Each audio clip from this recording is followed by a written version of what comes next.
bonne gouvernance a-t-elle pris un coup de jarnac sous Macky Sall? À quoi servent les rapports des cours de contrôle de l'État du Sénégal qui se suivent et se ressemblent? Gouvernement d'union ou gouvernement d'ouverture? Quelle pertinence? Le Parti socialiste, un an après Tanor, que reste-t-il chez les Verts? Pour répondre à toutes ces questions, Binta Diallo reçoit ce dimanche Dr Serigne Ahmadou Gaye, juriste, politiste, enseignant-chercheur, et Bakary Domingo Mané, journaliste formateur. Bonjour, Remi Ménage qui reçoit ce dimanche Dr Serigne Ahmadou Gaye. Il est juriste, politiste, enseignant-chercheur à l'université de Bambey. Merci, docteur, d'avoir répondu à notre invitation. Merci, Binta. Nous recevons également notre confrère Bakary Domingo Mané, formateur spécialiste en communication politique. Merci, Bakary. C'est moi. L'actualité, bien entendu, marquée par la sortie des 3 rapports de l'IGE, les documents de l'inspection générale d'État qui épinglent encore une fois, Dr Gaye, la gestion de plusieurs responsables du régime Macky Sall. Oui, merci. Donc, vous me permettez d'abord de remercier vos auditeurs et vos auditrices et saluer donc mon co-débatteur, M. Mané. Avec donc, j'ai le plaisir donc de discuter de débattre avec lui sur la question. Alors donc, analyser les rapports qui ont été produits par l'IGE à l'aune de l'état de la gouvernance. Donc, reviendrai donc au moins à poser un certain nombre de questions. D'abord des questions de forme et des questions de fond. Donc, en ce qui concerne donc les 2 questions fondamentalement autour desquelles vont s'articuler ma réflexion, c'est d'abord donc la question donc quel est le contenu des rapports. Deuxième question, ce sera évidemment donc quelle suite aussi donner à ces rapports-là. Alors pour la première question, alors je voudrais dire que dans les rapports, donc il faut pas que d'habitude le plus souvent on a l'habitude de nous consacrer sur un aspect, c'est-à-dire que l'aspect donc des conclusions, souvent peut-être d'énonciations qui épinglent un certain nombre d'autorités. Mais souvent, on a l'habitude aussi de laisser d'autres aspects qui me semblent extrêmement importants souvent à souligner, surtout les questions de dysfonctionnement de certaines structures qui ne marchent pas, mais aussi sur le plan même du fonctionnement, de le non-respect de certaines règles de procédure. Et je pense que ça aussi, ça interpelle donc une réflexion. Et il me semble aujourd'hui aussi que l'IGE s'appesante beaucoup plus sur la question de l'évaluation des politiques publiques, donc au détriment véritablement des questions les plus importantes. Alors moi, quand pour ces questions-là, je me situe pas donc en tant qu'un spécialiste ou quelqu'un, mais surtout donc à un Sénégalais lambda. Donc la question qui le préoccupe, c'est qu'aujourd'hui, quelle est donc, disons, la suite qui doit être donnée donc à ces rapports-là. Alors, et cela étant dit qu'aujourd'hui, nous devons, on va se mettre dans cette posture aujourd'hui. Mais toujours est-il que même s'il est important donc de revenir un peu sur les questions de fond.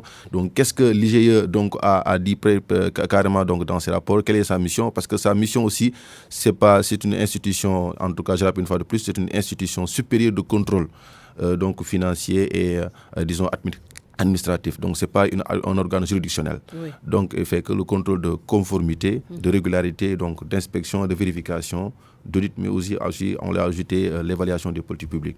Je pense que peut-être donc nous allons revenir donc sur ces questions-là. Pratiquement, en tout cas, docteur ou Bakary Domingo Mané, tous les rapports des corps de contrôle de l'État ne cessent de signaler des prévarications, une mauvaise gestion des deniers publics. Au finish, rien, pas de sanctions et tous les dossiers pratiquement atterrissent dans les tiroirs. J'ai envie de dire, comme le latin bis repetita, les rapports se suivent et se ressemblent malheureusement. Et à l'arrivée, il n'y a pas de sanctions positives, encore moins de sanctions négatives. Finalement, la question que l'on se pose, à quoi sert, n'est-ce pas, le travail, n'est-ce pas, des corps de contrôle? Parce que si on prend le cas de l'IGE, évidemment, lorsque, disons, ces agents assermentés font leur boulot, et ils le font très bien, ils remettent le dossier, le document, n'est-ce pas, au président de la République. C'est lui qui regarde et c'est lui qui doit pouvoir, disons, engager faire un certain nombre de recommandations. S'il y a des poursuites à faire, c'est lui qui doit donner, disons, le signalement. Mais depuis que le président de la République est là, Macky Sall, depuis 2012 qu'à présent, franchement, moi en tout cas, je me demande à quoi sert vraiment le travail des corps de contrôle. Vous vous souvenez, avant, disons, le rapport de l'IGE, il y avait le rapport, n'est-ce pas, les rapports d'autres corps de contrôle. Hein, donc, je n'ai pas cité le nom. Et la réflexion du président, ou du moins la décision du président, c'était de mettre en place un comité qui va voir les conclusions et qui va assurer le suivi. On n'a pas encore vu ce comité. Jusqu'à présent. Oui. Donc moi, je pense que c'est un enterrement de première classe. Hein, donc pour toutes les personnes, n'est-ce pas, citées dans ces dossiers-là, évidemment, c'était une manière vraiment de les protéger, de mon point de vue. Donc on se demande, le président de la République, est-ce qu'il est en phase avec lui-même? Parce que vous vous souvenez, lorsqu'il venait en 2012 au pouvoir, le positionnement politique, c'était quoi? C'était la transparence. Hein. Donc, il a servi, ou du moins, il a vendu aux Sénégalais la question de la transparence, si bien que la bonne gouvernance, la gestion sobre et vertueuse. De la création de l'OFNAC. Voilà, justement. Oui. Donc, aujourd'hui, quand on regarde, en tout cas, entre ce qu'il dit et ce qu'il fait, on voit déjà vraiment cette césure. Hein. Il y a vraiment une distance vraiment inqualifiable entre ce qu'il dit et ce qu'il fait. Donc, pour moi, une fois de plus, pour ce qui est de la bonne gouvernance, pour ce qui est vraiment de la bonne gouvernance, le président de la République avait dit un certain nombre de choses. Et je pense qu'il est important, n'est-ce pas, de le rappeler. Par exemple, le 3 avril 2012, voilà ce qu'il dit, hein, et je pense que c'est bien de le rappeler. À tous ceux qui assument des postes de responsabilité dans la gestion des deniers publics, je tiens à préciser que je ne protégerai personne. Je dis bien personne. Donc, je dis bien personne. Il insiste, n'est-ce pas, sur la formule, les éléments de langage. Donc, aujourd'hui, c'est ce même président, n'est-ce pas, qui a avoué aux Sénégalais qu'il est arrivé qu'il mette son coude, n'est-ce pas, sur un certain nombre de dossiers. Regardez bien, donc, disons, cette dichotomie entre ce qu'il dit, n'est-ce pas, et ce qu'il fait. Finalement, c'est là où je vais terminer, on a l'impression que le président, il y a deux éthiques, n'est-ce pas, qui sont en conflit. Ce qu'on pourrait appeler l'éthique, n'est-ce pas, de conviction et l'éthique, n'est-ce pas, de responsabilité. Ça veut dire quoi? Ça veut dire, quand on parle de responsabilité, c'est lorsque l'homme politique, évidemment, pour parler comme les marxistes, dit j'analyse une situation concrète et je prends des mesures, n'est-ce pas, une analyse d'une situation concrète et je prends des mesures concrètes. Ça veut dire en clair que, il peut faire des promesses. Hein, et là, on se situe dans l'éthique, disons, de la conviction. L'éthique de la conviction, c'est de dire, oui, j'ai pris des engagements, qu'il pleuve ou qu'il vente, n'est-ce pas, je vais les appliquer. Or, celui-là, lui, il a dit, non, je suis devant une situation concrète. Que veulent les Sénégalais au fond? C'est l'efficacité, ils veulent des réalisations. Donc c'est pourquoi il outrepasse généralement toutes les promesses, n'est-ce pas, qu'il a faites aux Sénégalais. En tout cas, vous l'avez rappelé tantôt, Bakary Domingo Mané, au lendemain du dépôt des rapports de la Cour des comptes, il avait promis une commission. Jusqu'à présent, cette commission n'a pas vu le jour. Et pour cette fois-ci, il nous a plutôt appelé à l'introspection, à la responsabilité collective et individuelle. Docteur Gaye. Alors, donc, moi, je pense que c'est responsabilité. Parce qu'ici, il y a lieu de distinguer deux niveaux de responsabilité. Donc, la responsabilité de l'IGE, donc dans le travail qu'elle est en train de faire, et la responsabilité du président de la République, donc, qui est une responsabilité aussi politique. Donc, la responsabilité de l'IGE s'appuie sur un certain nombre de principes. Et d'ailleurs, qui a été qui fondent même l'organisation de cette organisation-là. Donc, l'IGE doit faire un travail de contrôle. Donc, c'est une institution supérieure de contrôle financier et administratif. Donc, elle n'est pas une juridiction.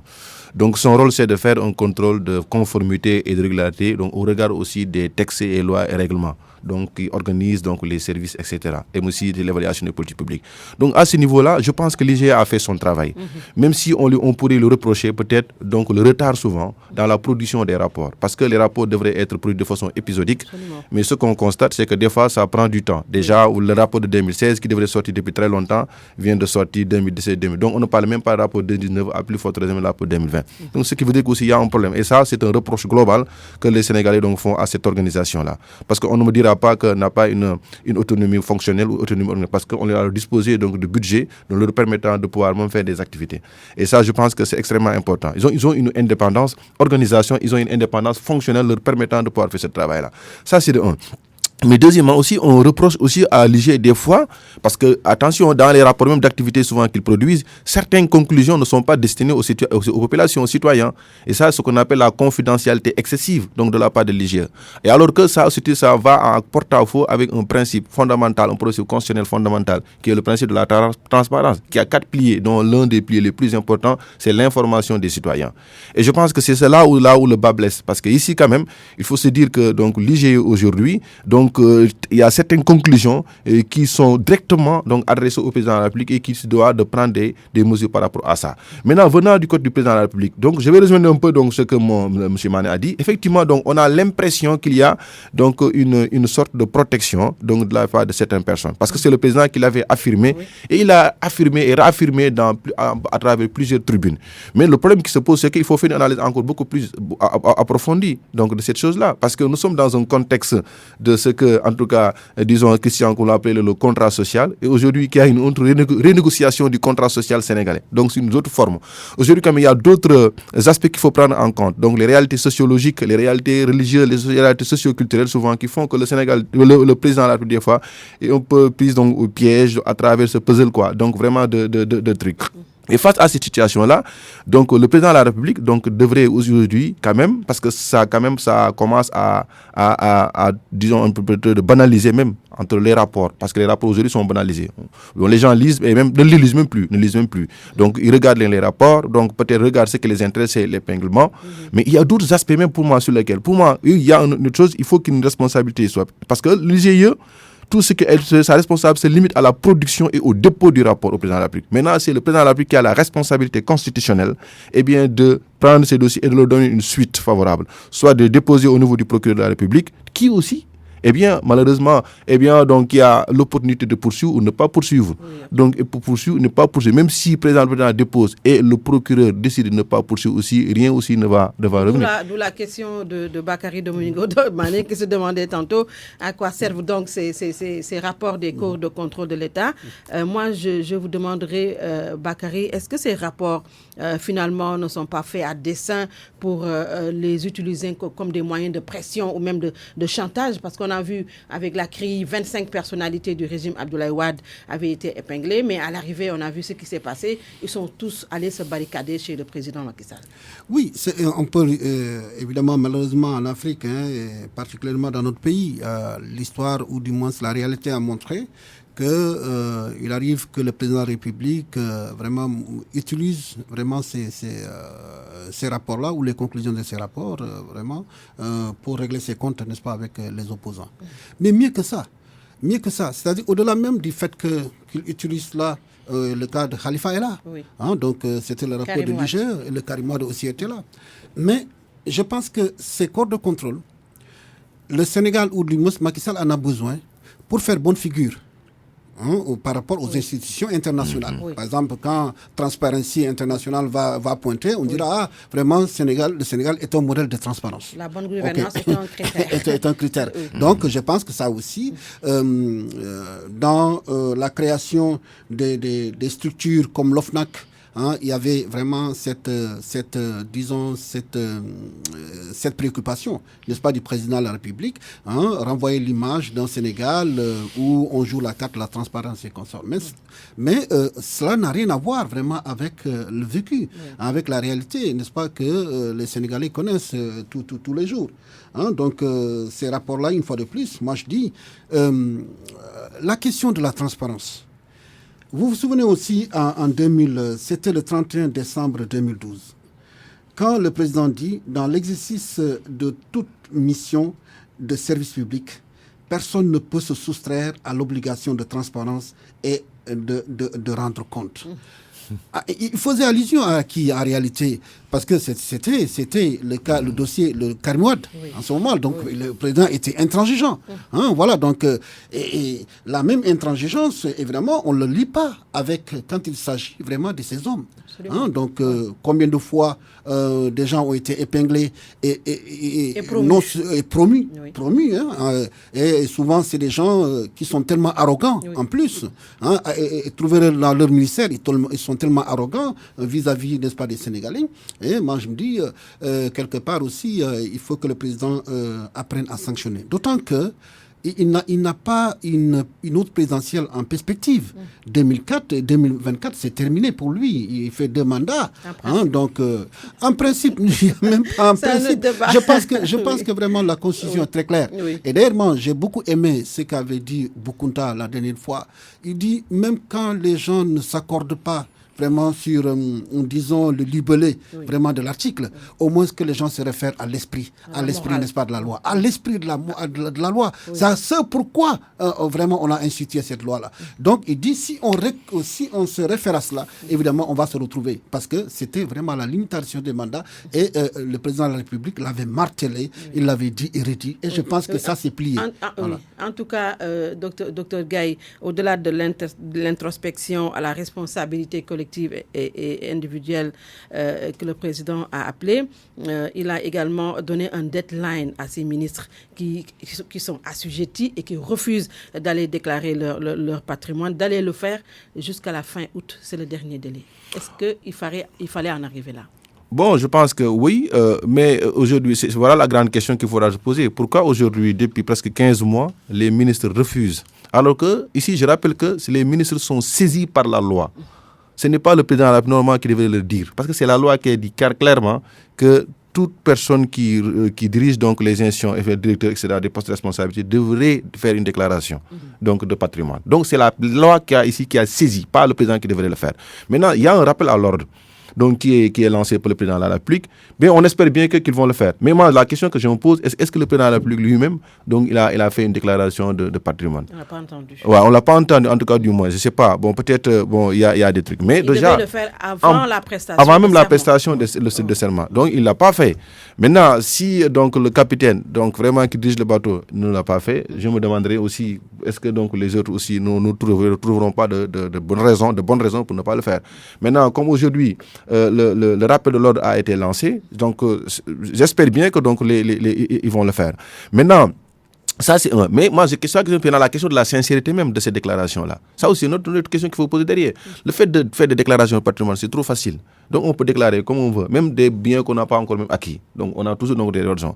Donc, la question, nous, tout ce qu'on souhaite, c'est que cette déclaration puisse être sincère. Donc tout le monde donc déclare exactement donc ce qu'il a donc obtenu donc avant ou même en tout cas depuis donc le début du mandat. Moi c'est ça. Mais je voudrais revenir un peu sur la question des suites. Moi je pense qu'aujourd'hui le président n'a pas besoin de mettre en place un comité. Parce que ça aussi, c'est un travail, c'est un comité de plus. Donc il a dit, les corps de contrôle nous avons de très bons corps de contrôle, très outillés. Bon, beaucoup de spécialités qu'on a là-dedans. Nous avons les contrôles des opérations budgétaires ou financières. Nous avons donc l'IGF, Inspection Générale des Finances. Nous avons l'IGE, nous avons l'OFNAC. Et tous ces organes de contrôle-là ont deux objectifs. C'est la lutte contre la corruption et la promotion de la bonne gouvernance. Reddition des comptes. Donc voilà, vraiment, c'est ça le travail. Donc leur principe de base, leur principe d'existence, c'est ça. Mais il faut dire qu'aujourd'hui, que la question de la non-sanction au Sénégal est inhérente à notre système. Ce n'est pas seulement au régime de Macky Sall. Donc il faut remonter jusqu'à même Abdou Diouf, Abdoulaye en passant par Abdoulaye Wade, parce qu'on se souvient, ce sont les mêmes déclarations que Macky Sall avait faites que Abdoulaye Wade avait. Et c'est l'impunité. Oui. Parce que malheureusement, la chose politique, elle est mouvante. Donc, les réalités donc diffèrent, sont changeantes d'un milieu à l'autre. Au moment où le président de la République Macky Sall prenait, parce qu'il n'était pas encore au pouvoir, faisait ses déclarations, surtout lors de la campagne électorale. Et quand il est arrivé fraîchement au pouvoir, avec maintenant toute cette énergie-là, et bien qui autour, avec même cette même dynamique aussi qu'il avait portée au pouvoir. Parce que la dynamique, il faut se rappeler, ce n'est pas la dynamique de Macky Sall, c'est la dynamique du peuple sénégalais.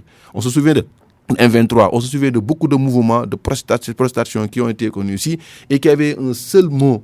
C'était quoi? C'était bonne gouvernance. Et maintenant, il ne peut pas faire autrement que de s'approprier de cette idée-là. Et effectivement, maintenant, il a fait une déclaration d'intention extrêmement importante. Moi, je rends cette déclaration d'intention. Mais la réalité, mis à l'épreuve de la réalité, le président s'est rendu compte que, effectivement, eh bien, donc, il y a un certain nombre d'éléments donc, qu'il ne devait pas prêter en compte. Et à partir du moment où il s'est rendu compte de cela, et il s'est heurté donc à ces réalités-là, et qu'il faut que. Mais aussi, c'est la Constitution qui l'impose. Oui. Absolument. Qui impose le président de la République à prendre ses responsabilités. Mais ce qu'on constate, c'est que nous avons un président de la République quand même qui, moi, je commence à ne plus le reconnaître. C'était un président qui faisait peur au départ. Oui, a appelé pendant les 2 premières années de sa magistrature. En tout cas, ça faisait peur. Donc quand il parlait, tout le monde effectivement. Mais aujourd'hui, ce qu'on constate, c'est que c'est un président, on a l'impression qu'il commence... Ce sont des prémices donc pas de règne, je ne peux pas faire cette prophétie-là, mais au moins donc d'une crise d'autorité. Une crise donc d'autorité qui commence maintenant à s'installer.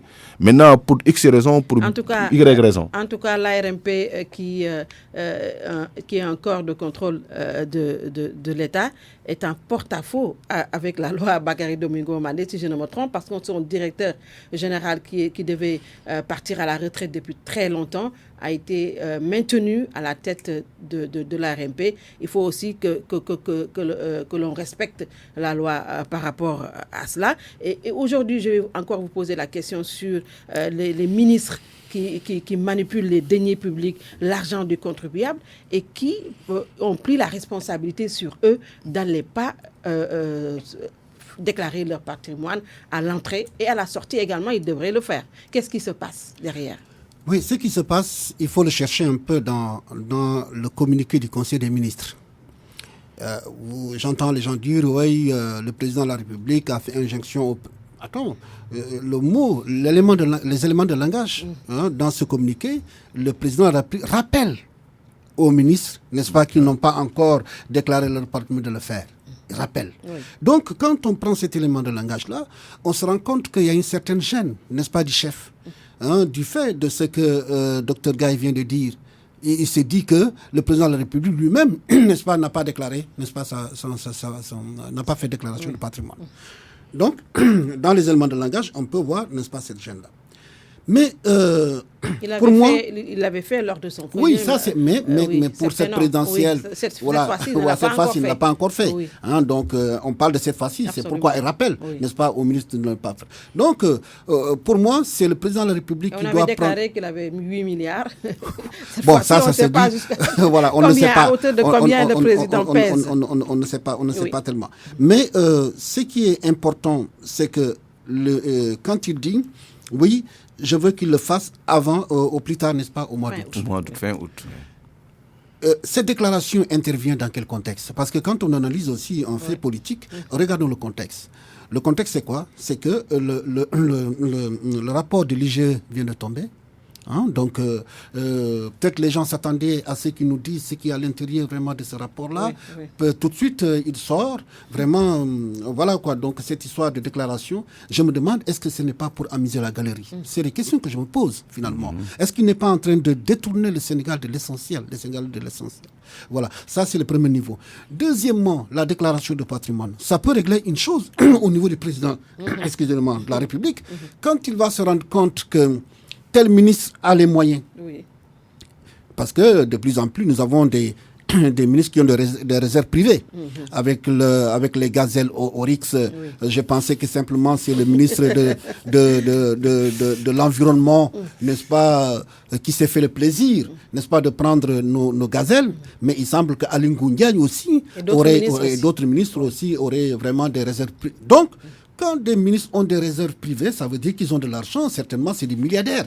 Qu'ils puissent nous dire vraiment où est-ce qu'ils ont gagné cet argent. Et ça permet aussi au président de la République de savoir. C'est-à-dire, il aura un tableau. Si la déclaration de patrimoine vraiment lui donne la possibilité de savoir combien pèse tel ministre, il peut surveiller, n'est-ce pas, ses arrières à partir de ce moment. Donc, c'est un couteau à double tranchant, n'est-ce pas, qui permet au président de la République vraiment de régler n'est-ce pas, ces choses-là. Voilà. Oui, alors, Remue Ménage qui reçoit aujourd'hui Dr Serigne Ahmadou Gaye. Il est juriste, politiste, enseignant, chercheur à l'Université de Bombay. Nous recevons également Bakary Domingo Mané, formateur spécialiste en communication politique, également journaliste. L'autre sujet a trait au gouvernement d'union ou d'ouverture ou d'entrisme que l'on annonce lors du prochain remaniement annoncé, ça et là, l'entrée de l'opposition, Dr Gaye, dans un gouvernement, quelle pertinence? Bon, moi je pense que ce sujet-là, peut-être je vais y revenir encore, j'en ai déjà parlé sur ce sujet, parce qu'aujourd'hui on essaie de mélanger donc des concepts, parce que entrisme ou encore ouverture d'union nationale ou ouverture. Moi je pense qu'aujourd'hui, Donc que ça soit entrisme, donc n'est pas pertinent. Donc ici, le mot n'est pas trop approprié. D'union nationale aussi n'est pas approprié, parce que l'union nationale donc suppose à ce qu'il y ait une fissure, donc une fissure donc au niveau donc de l'État, au niveau des crises. C'est l'ouverture plutôt. Oui. Donc gouvernement donc d'ouverture donc à l'opposition, pas à l'opposition seulement, mais à toutes les forces vives. Parce qu'aujourd'hui aussi, on a l'habitude, nous les politiques aussi ont souvent donc l'habitude vraiment de confiner cette notion-là seulement à l'opposition. Non, c'est pas l'opposition seulement qui est là. Il y a aussi d'autres forces vives qui pourraient apporter des choses. Maintenant, la pertinence. Est-ce qu'aujourd'hui il est pertinent à ce que, eh bien, donc là ici donc tout dépendra. Hein, donc moi je pense qu'à un certain moment donné, tout dépendra aussi donc des raisons qui ont été invoquées par le président de la République. Et je pense qu'aujourd'hui la raison fondamentale qui est invoquée, c'est la question de comment dirais-je donc de besoin national, quoi, de l'intérêt national, l'intérêt suprême de la nation. Parce qu'aujourd'hui, quand même, le Sénégal est en crise. Et le Sénégal se doit de se relever, sinon, eh bien, bon, ça risque maintenant de nous amener vers un chaos économique, un chaos social extraordinaire. Aujourd'hui, maintenant, si la raison, c'est seulement pour un intérêt suprême de la nation, et moi, je pense qu'il faudrait aussi que cette ouverture-là, ou bien cette entrée, en tout cas de l'opposition ou des forces vives donc, dans le prochain gouvernement, donc soit sincère. C'est-à-dire qu'il faut que quand même les raisons qui ont invoquées soient des raisons aussi sincères. C'est-à-dire qu'il faut que ça soit seulement dicté par la relance économique. Intérêt suprême de la nation qui est la relance économique, parce que nous savons qu'aujourd'hui, le Sénégal commence à avoir des difficultés sur beaucoup de plans. Donc ça, c'est de un. Mais deuxièmement, si ce n'est que pour faire entrer les forces vives, pour les faire occuper donc, des postes qui n'ont pas d'importance, moi, je pense aussi mieux vaut donc leur laisser donc continuer donc à gérer donc leur pouvoir. En tout cas, on était déjà oui. Voilà. Donc peut-être ce que je voulais donc rajouter donc sur cette question-là, c'est que aujourd'hui, moi, je penserais beaucoup plus donc à une réduction même de la taille du gouvernement, plutôt que de l'ouverture de la qu'on supprime beaucoup de ministères, ou bien qu'on les regroupe. Pour les 3 années qui restent au président de la République, de pouvoir relancer l'économie. Parce qu'il ne reste que 3 années. Donc là, le mandat, c'est 5 ans. Et vous savez pertinemment que la taille ne sera pas réduite. Docteur Gaye, on était déjà en tout cas à un dialogue national qui a été sursis, Bakary, à cause, nous dit-on, de la Covid-19. Et on parle déjà de gouvernement d'ouverture. Est-ce que cela ne conforte pas ceux qui disaient que le dialogue national était juste un prétexte pour permettre à une certaine frange de l'opposition d'aller rejoindre le gouvernement Macky? Oui, permettre à certaines franges de l'opposition de faire de l'entrisme. Oui. Ça, je pense que vous optez pour l'entrisme. Oui, voilà, pour moi, je pense que ça, c'est une réalité qui est là. Oui. Mais en même temps aussi, c'est une situation qui arrange, n'est-ce pas, le président Macky Sall. Pourquoi? Je reviens encore aux éléments de contexte. Vous savez, lors de la présidentielle passée, il y avait un certain nombre de leaders de l'opposition qui avaient contesté, n'est-ce pas, les résultats, vous vous souvenez? Oui. Donc, voilà. Donc, c'était les 4 autres candidats. Voilà, les 4 autres candidats. Qu'est-ce qu'il a fait? Il supprime, contre toute attente, le poste de Premier ministre. Les gens se sont agrippés à cela. Voilà, il sort encore cette histoire de dialogue national. Donc, finalement, il a pu rassembler les opposants ou certains autour de lui. Donc, les gens ont agité à l'intérieur vraiment de ce cadre de dialogue, de concertation, évidemment, la possibilité d'un gouvernement d'union. Donc, pour moi, la vraie question, c'est, si on met en place un gouvernement, disons, d'ouverture, à quoi cela va servir? Si c'est pour perpétuer le système, ce n'est pas la peine. Si c'est pour vraiment faire appel à de l'expertise, parce que certainement, il en manque dans ce gouvernement-là. Des gens, il y a des ministres qui ne sont pas à leur place, il faut le dire. Et je pense que le président, il sait, parce qu'il a une expérience vraiment dans ce domaine-là. Et certainement, il connaît vraiment la valeur des uns et des autres. Oui. Et si c'est pour remplacer ces ministres-là qui n'ont pas le niveau vraiment d'occuper ces postes ministériels, j'ai dit, je suis partant. Parce que là, on a besoin vraiment d'un souffle nouveau, vraiment pour relancer l'économie. Donc, si c'est dans ce cadre-là, moi, je suis vraiment partant. Mais non, si c'est pour permettre, disons, au président Macky Sall de traverser cette zone de turbulence, voilà, et avec des concours de circonstances, la Covid-19 est là, c'est vrai, bon, on ne le souhaite pas, mais quand même, ça a permis vraiment d'apaiser le champ politique, vraiment. Mais je pense que le gouvernement... pour moi, d'ouverture est le bienvenu, mais à la seule condition qu'on prend des gens qui savent, des gens qui ont de l'expérience, qui ont de l'expertise, donc, et balayer tous ceux-là qui ne sont pas capables. D'autant que le président de la République a dit quelque chose, parce que moi, je le prends souvent au mot, et c'est important, parce que c'est ça la référence, c'est ce qu'il dit. Il dit, la Respublica a cette faculté de rendre la chose publique accessible à tous et à tous, donc du fait du mérite de chacun. Du fait du mérite de chacun. Voilà, donc ça veut dire quoi? Ça veut dire que s'il choisit des gens pour vraiment former le gouvernement d'ouverture, il doit pouvoir vraiment respecter ce qu'il a dit. C'est-à-dire des gens qui ont le mérite, des gens vraiment qui sont capables d'apporter quelque chose, n'est-ce pas, à ces pays.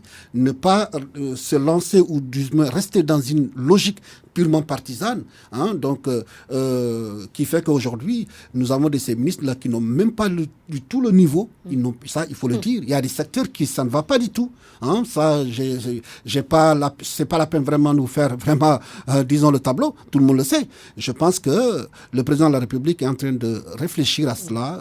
Même s'il n'y a pas de gouvernement d'ouverture, le président de la République doit aller dans le sens vraiment de remaniement ministériel. Oui, ce n'est pas la première fois, en tout cas, que le Sénégal connaisse un gouvernement d'ouverture ou d'entrisme. Oui, mais que ça soit sous le magistère de Macky Sall, que cela soit un gouvernement d'union ou d'ouverture, que ça soit pour l'intérêt général et non un gouvernement de partage du gâteau. Alors, l'autre actualité a trait à Ousmane Tanor Dieng, feu Ousmane Tanor Dieng, un an après sa disparition, Dr Gaye. Que pouvons-nous dire aujourd'hui sur son héritage politique au Parti socialiste? Alors, donc, relativement donc, à cette question, donc, je devais dire que je pense que Ousmane Tanor Dieng a fait son travail parce qu'il a assuré une période transitionnelle extrêmement importante, parce qu'une douzaine d'années. Donc, il a eu à porter donc, ce Parti socialiste-là, même s'il n'a pas contribué malheureusement à le massifier encore comme l'était donc, au passé. Oui. Parce que ce qui me fait dire cela, donc, c'est juste les résultats électoraux. Absolument. Donc ici, donc, les résultats électoraux démontrent carrément que c'était le statisme, le statu quo. Donc c'est juste maintenant de faire une gestion administrative donc, du parti. Au moins, malgré quand même les turbulences donc, du lendemain du départ du truc. Mais aujourd'hui, la question fondamentale qui se pose, c'est qu'aujourd'hui, quel avenir pour le Parti socialiste? Est-ce que le Parti socialiste aujourd'hui peut redécoller? Oui. Moi, je pense que le redécollage là, donc, obéit à un certain nombre de conditions. Quelles sont ces conditions? Alors, ces conditions, c'est aujourd'hui, il faut que ce parti-là, donc, s'opère donc, une réorganisation, une restructuration. Parce que la structuration du PS, donc, c'est une structuration classique. Aujourd'hui, dans les démocraties modernes, cette forme de structuration-là vraiment commence donc à être dépassée. Aujourd'hui, on veut des partis pragmatiques, des partis flexibles, des partis donc adaptables à toute situation. Et malheureusement, donc l'ossature sur laquelle repose donc ce parti-là, c'est une partie qui est très rigide, très rigide sur le plan organisationnel. Parce que, vous voyez, c'est la partie le plus achevée en termes d'organisation et de fonctionnement. Maintenant, cette réalité-là, aujourd'hui, ne vaut plus. Et aujourd'hui, il faudra repenser donc, cette organisation. Et là, il faudra avoir aussi, pas seulement réorganiser sur le plan formel, mais il faudra avoir aussi des leaders qui puissent aussi porter ce changement-là. Bon profil. Et c'est là où il y a aussi le problème. Parce qu'il y a de bons profils? Non, actuellement, les leaders qui sont là, donc à mon avis, vraiment sont des leaders. Nous avons Aminata Mbengue Ndiaye, nous avons Serigne Mbaye Thiam, nous avons d'autres. Oui, sur le plan intellectuel, c'est de très bons leaders. Abdoulaye Willa. Sur le plan également aussi, disons, de l'expérience aussi, ils ont de grandes expériences. Ils ont fréquenté des gouvernements, etc., des postes de responsabilité, haute responsabilité politique. Mais le problème, ce n'est pas question de profil intellectuel, c'est le profil politique. Donc, eux, ils n'ont pas quand même, à mon avis, d'envergure nationale. Bon, il y a même certains qui n'ont même pas d'envergure locale.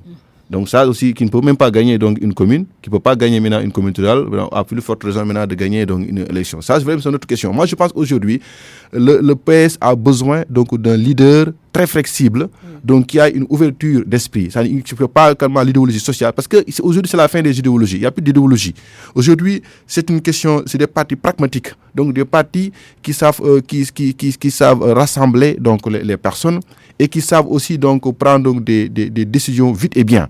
Et c'est ça aujourd'hui donc qui manque. Ce qui veut dire quoi? Ce qui veut dire qu'aujourd'hui le PS devrait chercher encore. Oui. Donc même pas seulement dans le PS, hein, oui. Même dans d'autres, même à l'extérieur du PS, donc absolument. Chercher donc un profil qui pourra lui permettre de rebâtir le parti donc autour de cette vision-là nouvelle, une vision innovante qui est aujourd'hui donc de permettre au PS de pouvoir donc en tout cas attraper en tout cas le maximum donc d'électeurs et le maximum en tout cas Bakary Domingo Mané, on n'a pas senti la touche de Aminata Mbengue Ndiaye. Le PS semble depuis la disparition de Ousmane Tanor Dieng dormir, sombrer dans un profond sommeil. C'est parce que peut-être son secrétaire général, qui n'est autre que Aminata Mbengue Ndiaye, est en train de savourer son moyen, le fauteuil du HCCT. On ne sent pas, ça ne bouge pas. Oui, je pense que ce n'est pas parce qu'elle est en train de savourer, disons, ce fauteuil-là. Je pense que ça peut s'expliquer par deux choses. Oui. D'abord, la disparition prématurée, inattendue, entre guillemets, n'est-ce pas, d'Ousmane Tanor Dieng. Donc, ça a été dévastateur, n'est-ce pas, au sein de ce parti-là. Jusqu'à présent, les socialistes ne se sont pas remis vraiment de cette disparition. Ça, c'est le premier élément.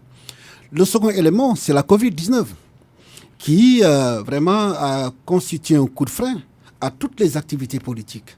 Donc, on peut comprendre la léthargie dans laquelle se trouve le Parti socialiste, y compris les autres partis. Mais, je veux dire, quand on parle de l'héritage vraiment de Ousmane Tanor Dieng, je pense qu'il faut faire un bref rappel historique rapidement, oui, pour voir un peu, disons, le management de Senghor, oui. Le management, n'est-ce pas, de Abdou Diouf et le management, n'est-ce pas, de Ousmane Tanor Dieng.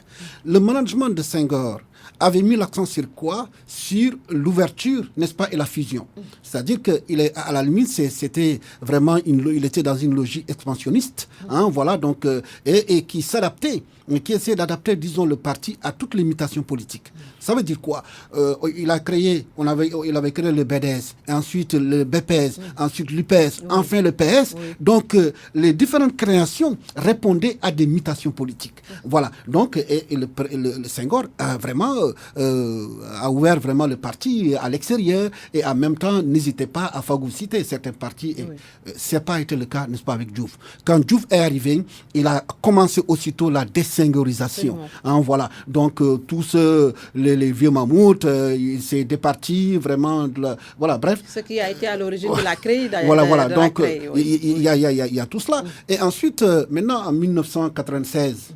Hein, quand évidemment, donc on dit qu'il y a eu débat. Ça c'est les partisans de faux Ousmane Tanor Dieng parce qu'il y a eu débat. Hein, donc, mais les légitimistes, hein, donc voilà quoi, de 1996. On leur a imposé Ousmane Tanor Dieng. Oui, justement, parce que le feu Djiboka, qui était à la tête vraiment des légitimistes. Hein, donc il y avait cette guéguerre entre, disons, les légitimistes et le courant incarné de renouveau incarné par Ousmane Tanor Dieng. 1998, finalement, qu'est-ce qui s'est passé? Il y a la césure. Donc, Djiboka est parti. Hein, donc, un an après, le Parti s'en prend à Moussa Fagnas, qu'il exclut, n'est-ce pas, du parti, 99. Donc, les dés sont pipés et finalement, en 2000, il perd des élections. Lorsqu'on regarde ce mode de management-là, Ousmane Tanor Dieng a fait comme son mentor, disons Abdou Diouf. Hein, lui aussi, au lieu vraiment de faire comme Senghor, ouvrir le parti au monde extérieur, il s'est recroquevillé sur lui-même et il réglait ses comptes à l'intérieur vraiment du parti. Et finalement, lorsqu'on on regarde un peu les résultats. En 2000, le Parti socialiste a fait 40%. En 2007, hein, il a fait 13%. En 2012, 11%. Normalement, un parti vraiment, le parti aurait dû vraiment s'arrêter et se questionner en disant quelle nouvelle orientation je vais donner à mon parti. On s'attendait à ce que le parti régénère en donnant les rênes du parti, disons, à la jeunesse. Mais malheureusement, Ousmane Tanor Dieng a préféré être dans le compagnonnage avec Macky Sall. Et vous avez vu les problèmes qui sont survenus avec Khalifa. Khalifa avait du volume et avait des ambitions. Oui. Et finalement, vous voyez ce qui s'est passé. Donc, cet héritage-là, c'est-à-dire que nous avons un parti affaibli aujourd'hui. Le Parti socialiste est un parti affaibli. Pour que ce parti-là, disons, puisse compter, il faut carrément se diriger vers une régénérescence, carrément. Oui, il faut une création nouvelle. Et d'ailleurs même qui va jusqu'à, de mon point de vue, changer même l'appellation. C'est-à-dire que ce qu'on appelle en communication politique, pour ne pas dire marketing politique, le packaging. C'est-à-dire que l'enveloppe, si on laisse l'appellation même Parti socialiste, peut-être que les gens auront, malgré peut-être les mutations qui vont s'opérer à l'intérieur, les gens auront cette image négative peut-être ou positive, n'est-ce pas, du parti. Oui. Mais si on va comme a osé faire Senghor. Oui. Je vous ai parlé de BDS, de BPS, de l'UPS, de PS. Donc, si on va vers des mutations, peut-être même en changeant vraiment l'appellation du parti, je pense que ça peut être une bonne chose pour le Parti socialiste, en confiant, une fois de plus, je termine par là, en confiant vraiment la responsabilité, disons, du parti à des jeunes. Oui. En tout cas, la dernière volonté, parmi les dernières volontés de Ousmane Tanor Dieng, il y avait les retrouvailles de la grande famille socialiste. Est-ce que vous pensez, Dr Gaye, que c'est toujours possible? Bon, je ne pense pas. Je ne pense pas que cette retrouvaille-là soit possible. Pourquoi? Bon, pour une simple raison, parce qu'il y a déjà des séquelles. Donc, qui sont là, qui ont été laissés. Malheureusement, ce n'est pas des séquelles d'une année ou de 2 années, mais c'est des séquelles donc, qui ont duré quand même un certain nombre d'années. Oui.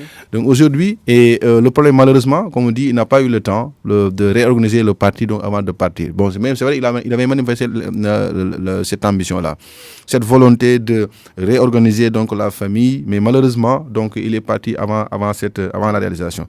Moi, aujourd'hui, j'ai dit tout à l'heure, moi, ce que je voulais ajouter, juste, c'est qu'au-delà même de cette organisation-là, et même de changement de profil politique, donc de leader qui devrait diriger le parti, il doit y avoir ce qu'on appelle le punting stratégie. C'est-à-dire, il doit y avoir aussi des changements de stratégie. De stratégie donc de captation donc d'électeurs, de stratégie aussi en termes de management, de stratégie aussi en termes de fonctionnement. Et c'est ça aujourd'hui là où le bas blesse au niveau du Parti socialiste.